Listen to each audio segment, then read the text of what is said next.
How to fix Huawei mobile phones do not disturb keeps turning on.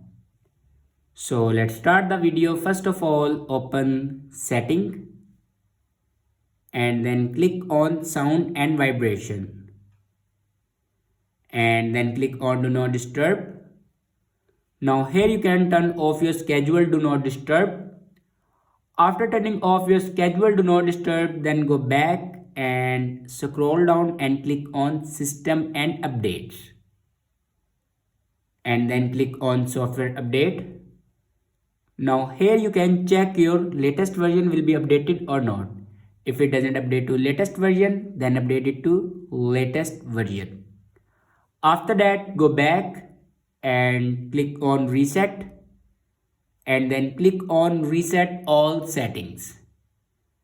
Again click on reset all settings.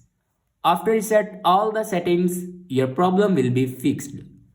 I hope this video is helpful for you. Thanks for watching.